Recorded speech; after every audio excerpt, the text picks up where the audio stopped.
The pitcher's mound, the center of the game of baseball. The place where players can experience the highest of highs and the lowest of lows. Even though you can experience the same highs and lows at every position, the pitcher has the greatest chance to experience those highs and lows because they're involved in every play of the game. As a coach, there's not much you should do when your pitcher is in the zone and having a great game. Just let them do their thing. But when they're struggling, it's always a good idea to head out to the mound and do your best to help them get back on track. In today's Bullpen Bulletin, we're talking about maximizing your mound visits. I'm discussing the different rules and options for mound visits and the importance of keeping your players prepared to pitch.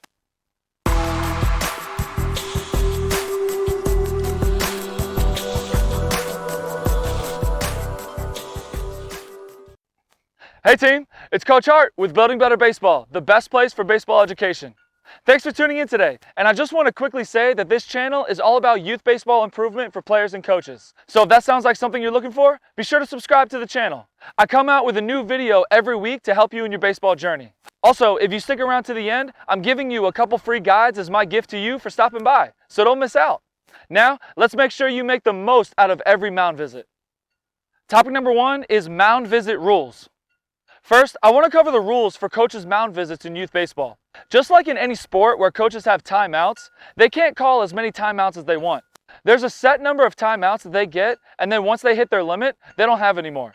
That's just like baseball and mound visits. Each coach gets a set number of mound visits, and once they use them, they don't have any more for the game. Some leagues have rules that apply to individual pitchers, and then some other leagues have a certain number of visits per game. To keep things simple for this video, I'm going to use the rules from the Little League Baseball organization as a reference. In Little League, when you're talking about one pitcher, there are rules for visits per inning and visits per game. These rules apply to each pitcher who pitches. And lastly, the only rules that are different are for the minor division, and all the older divisions, they all have the same rules.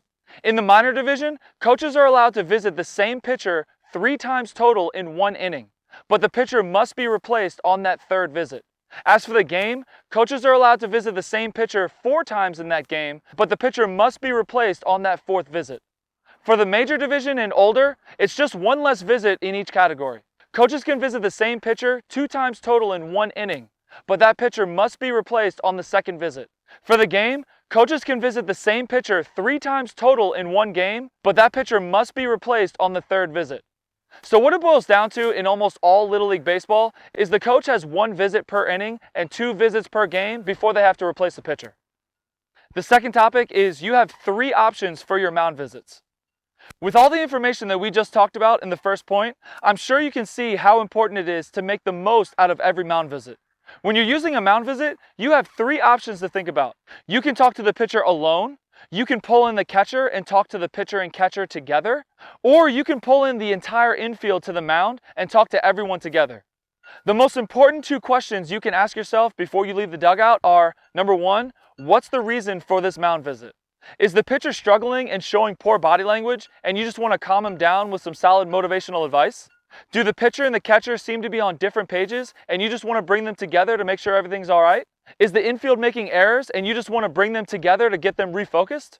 Make sure you treat mound visits like gold and always have a reason or purpose for using a visit. The second question is, what do I want to accomplish with this mound visit? Do you want to see how the pitcher's arm feels? Are there runners on base and you just want to run a play? Do you want to talk pitch strategy for the upcoming batter? Do you want to just quickly motivate your team and pick them up to get the last out? No matter how you use your mound visit, you should always make sure that you're walking back to the dugout with something accomplished. Whatever that may be, you can maximize your mound visits by planning ahead before the visit by deciding who you want to talk to, the reason for the visit, and what you want to accomplish. Topic number 3 is prepare your players. The last point I want to talk about is the importance of always having your players prepared to pitch. If you take any situation in your life where you have to perform, whether it be a job presentation, a speech, a game, a training, anything, I'm sure you can agree that you would feel much more comfortable and perform at a higher level if you were prepared for the moment, rather than having the moment being sprung upon you. That's exactly how your players feel about pitching. They want to know that they're going to pitch. Besides the obvious physical preparation of warming up their arm, I'm mostly referring to the mental preparation of pitching. For most players, it takes a ton of mental preparation to have success on the mound. Make sure you have a plan in place before the game of who you're going to pitch that day. Take that plan even a step further and tell those players what your plan is. I always wrote down the order of pitchers on my whiteboard with the batting lineup and the defensive assignments. That way, the players would see their name under the list of pitchers, and that would allow them to start their mental preparation.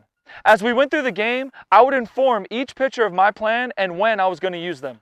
This made sure that when I went to the mound to replace the pitcher, the player who came in to pitch knew that they were going to pitch before the game started. Trust me, all of my pitchers had much more success when they were able to prepare. Let me know what you think about today's video in the comments below. How do you maximize your mound visits? And did you learn anything new today? I'd love to hear your thoughts. Before we go, make sure you grab your free guide down in the description below. I have a free baseball equipment sizing guide that explains all the equipment that we use in baseball, but most importantly, it helps you find your perfect size for you. And there's also a free 2-hour practice plan for coaches who are looking for some help in organizing their practices for more efficiency. Make sure you grab yours down below. Thanks for hanging out with me today. I hope this video answered all your questions about mound visits, and now you know exactly how to maximize your limited visits to the mound. I'll catch you next week for another edition of the Bullpen Bulletin.